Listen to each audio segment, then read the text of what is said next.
விநாயகர் சதுர்த்தி ஊர்வலத்தை இந்துக்களின் எழுச்சி விழாவாக மிகச்சிறப்பாக ஏற்பாடு செய்து தலைமையேற்று நடத்தி கொண்டிருக்கக்கூடிய அருமை அண்ணன் பாரதிய ஜனதா கட்சியினுடைய மாநில விவசாய அணி செயலாளர் திரு கோபி சந்துரு அவர்களே மற்றும் பாரதிய ஜனதா கட்சியினுடைய பொதுச் செயலாளர் மணிமேகலை அவர்களே,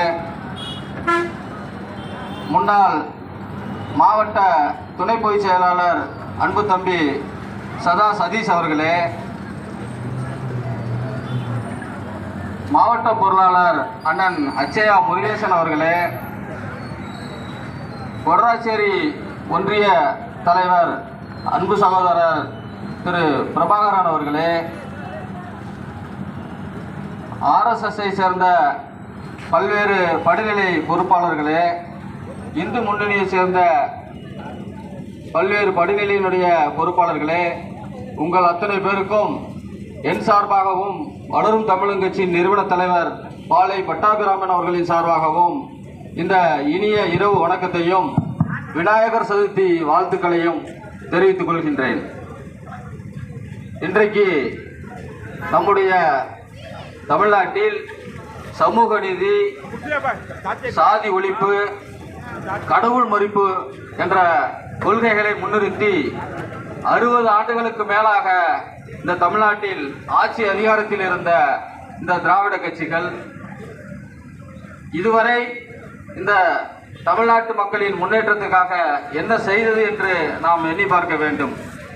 அதற்கு உதாரணமாக இன்றைக்கு எங்கு பார்த்தாலும் படுகொலைகள், சட்டம் ஒழுங்கு கேவலமாக ஒரு நிலையில் இருக்கிறது. இன்றைக்கு கூட காவல்துறைக்கு கூட பாதுகாப்பு இல்லாத ஒரு சூழல் இருக்கிறது. எங்கு பார்த்தாலும் இன்றைக்கு மது, டாஸ்மார்க்கை திறந்து வைத்து இந்த தமிழ் சமூகம் எல்லாம் இன்றைக்கு மதுவுக்கு அடிமையான ஒரு நிலை இருக்கிறது. எங்கு பார்த்தாலும் இன்றைக்கு கஞ்சா போதையில் இன்றைக்கு பள்ளி கல்லூரி வளாகங்களுக்கு அருகில தான் இன்னைக்கு கஞ்சா விற்கிறாங்க, போதை மாத்திரை விற்கிறாங்க. அப்படி இன்னைக்கு தமிழ்நாட்டோட அனைத்து விஷயங்களும் இன்றைக்கு சீர்கட்டு கேவலமான ஒரு சூழல் இருக்கிறது. யாருக்கும் பாதுகாப்பு இல்லை, குறிப்பா பெண்களுக்கு பாதுகாப்பு இல்லை. எங்க பார்த்தாலும் இன்னைக்கு பாலியல் வன்கொடுமை அது எங்க நடக்குது அப்படின்னா பள்ளிகள்ல, கல்லூரிகள்ல நடக்குது. அரசு அதிகாரிகள் தான் இதுல பெரும்பாலும் குற்றவாளியா வர்றாங்க. இன்னைக்கு தமிழ்நாட்டோட நிலைமை ரொம்ப கேவலமா இருக்கு. இதுக்கெல்லாம் யார் காரணம் அப்படின்னு நம்ம சிந்திச்சு பார்க்கணும்.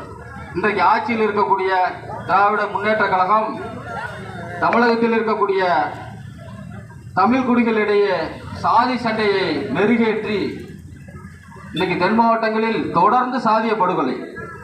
சமீபத்தில் கூட கவின் என்கிற ஒரு மென்பொறியாளர் ஆணவ படுகொலை செய்யப்பட்டார். அந்த அளவுக்கு இன்றைக்கு ரொம்ப கேவலமான ஒரு நிலைமை தான் இன்றைக்கு தமிழகத்தில் ஆட்சி நடந்து கொண்டிருக்கிறது. ஒரு காலத்தில் அரசியல் என்பது தூய்மையாக மக்களுக்கு சேவை செய்யக்கூடிய மனப்பான்மையோடு வந்து களத்தில் நின்றார்கள். காமராஜர், கக்கன் போன்ற முன்னோர்கள் வாழ்ந்த இந்த நாட்டு இன்றைக்கு சுடுகாடாக, சாக்கடையான ஒரு அரசியலாக இன்றைக்கு மாறி இருக்கிறது. இதற்கு காரணம் திமுக தான். அது மறுக்கவே முடியாது. சமூக நீதி எங்க இருக்கு திமுக கிட்ட? அவங்க அப்பா, தாத்தா முதல்வர், அப்பா முதல்வர், அடுத்தது அவருடைய மகன் இன்னைக்கு துணை முதல்வர், நாளைய முதல்வர். இதுல எங்க இருக்கு சமூக நீதி? சாதி ஒழிப்பு. சாதியை ஒழிக்கிறதுக்கு 60 ஆண்டு காலம் ஆட்சி அதிகாரம் அவங்க கையில் இருந்திருக்கு. இதுவரை சாதி ஒழிப்பு நடந்திருக்கா? சாதிகளுக்கிடையே இன்றைக்கு மிகப்பெரிய அளவில் பூர்த்திட்டப்பட்டு இன்றைக்கு பல்வேறு கிட்டத்தட்ட 2 வருடங்களில் திருநெல்வேலி, தூத்துக்குடியில் மட்டும் இன்னைக்கு 300க்கும் மேற்பட்ட சாதிய படுகொலைகள் நடந்திருக்குது. சட்டத்தின் ஆட்சி நடத்துகின்ற டாக்டர் அம்பேத்கர் அவர்களின் அரசமைப்பு சட்டப்படி ஆட்சியை நடத்துகின்ற இந்த ஆட்சியாளர்கள் இத்தனை ஆண்டு காலம் இதை ஏன் ஓரளவுக்கு கூட குறைக்க முடியாது? அப்போ இவங்களுடைய வேலை என்ன?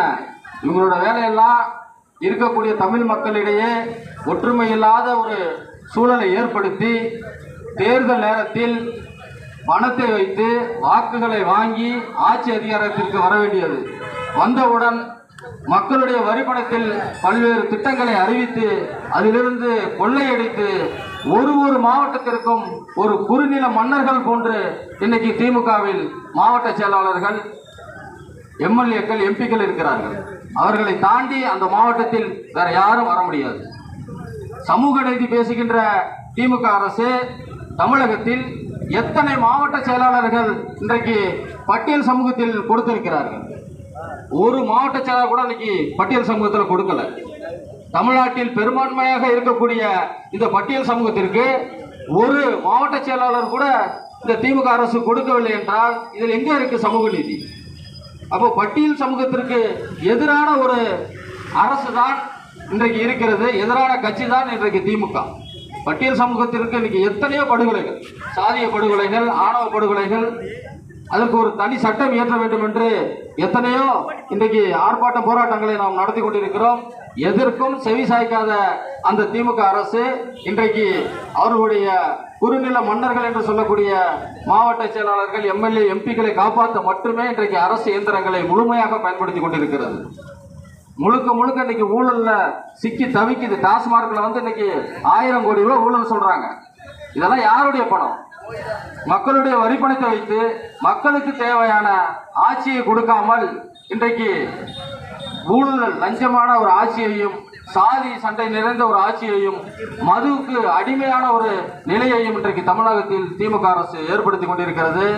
இன்றைக்கு பாரத பிரதமர் நரேந்திர மோடிஜி அவர்கள் பொறுப்பேற்று இன்னைக்கு வலிமையான ஒரு இந்தியாவை கட்டமைத்திருக்கிறார்.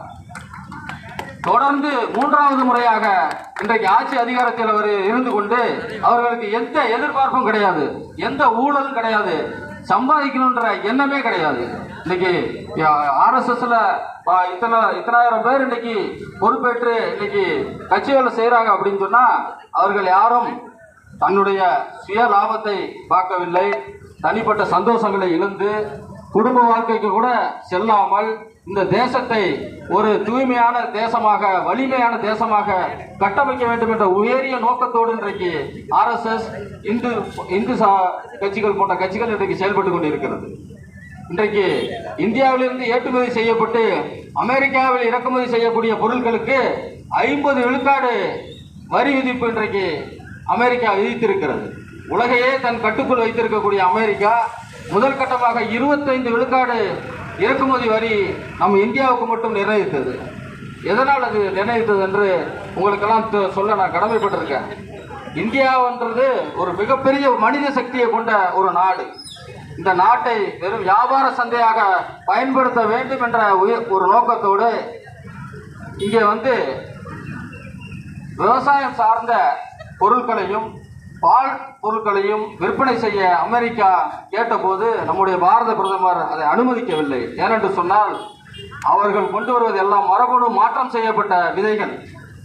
அந்த விதைகள் மூலம் வருகின்ற அந்த விவசாயம் செய்து வரக்கூடிய தானியங்களை நாம் உட்கொள்ளும் போது நம்மளுடைய உடலில் பல மாற்றங்கள் ஏற்பட்டு பல்வேறு விதமான நோய்களுக்கு நாம் ஆட்படுவோம்.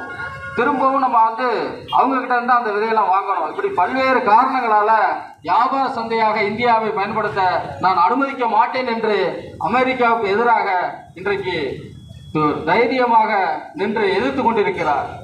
முதல் கட்டமாக 25 விழுக்காடு, அடுத்த கட்டமாக இன்றைக்கு 50 விழுக்காடு வரி விதிப்பு செய்து இந்தியாவை பயமுறுத்த, அச்சுறுத்த இன்றைக்கு அமெரிக்கா நினைத்துக் கொண்டிருக்கிறது. ஆனால் நம்முடைய பாரத பிரதமர் அவர்கள் பிரிக்ஸ் அமைப்பு என்ற ஒரு அமைப்பை ஏற்படுத்தி உலகம் முழுவதும் நம்முடைய ரூபாயிலேயே நாம் வாணிபம் செய்கிற ஒரு வழிவகையை ஏற்பாடு செய்து டாலரை இன்றைக்கு புறந்தள்ளி உலகத்தில் இன்றைக்கு 35 விழுக்காடு நேரடியாக சொந்த பணத்தில் வாணிபம் செய்ய ஒரு வழிவகையை இன்றைக்கு பிரிக்ஸ் அமைப்பு ஏற்படுத்தி கொண்டிருக்கிறது. நம்முடைய அண்டை நாடான சீனாவோடு நமக்கு மிகப்பெரிய பகை இருப்பதாக காட்டிக் கொண்டிருந்த நேரத்தில் இன்றைக்கு அமெரிக்காவை எதிர்த்து இன்றைக்கு சீனாவோடு நம்முடைய பாரத பிரதமர் கைகோர்த்து இருக்கிறார். இன்றைக்கு சீனாவில் இருக்கிறார். பல்வேறு ஒப்பந்தங்கள் இன்றைக்கு கையெழுத்தாகி இருக்கிறது. இப்படி ஒரு வலிமையான இந்தியாவை இன்றைக்கு உருவாக்கி வருகிறார்கள். ஆனால் தமிழ்நாட்டில் இங்கே இருக்கக்கூடிய திராவிட அரசு ஊழல், லஞ்சம் அனைத்தையும் செய்து இன்றைக்கு தமிழ்நாடு குறைஞ்சபட்சம் சட்ட ஒழுங்கு கூட இன்றைக்கு அவர்களுடைய கையில் இல்லை. தினம் படுகொலை, அரசு ஊழியர்களுக்கு பாதுகாப்பு இல்லை. தேனியில் கனிம வளை கொள்ளைக்கு எதிராக ஒரு இளைஞர் வந்து புகார் கொடுக்கிறார் மாவட்ட கண்காணிப்பாளர்கிட்ட. புகார் கொடுத்து 2 நாளில் அவர் படுகொலை செய்யப்படுகிறார். அந்த படுகொலையில் ஈடுபட்டவர்கள் திமுககாரர்கள்.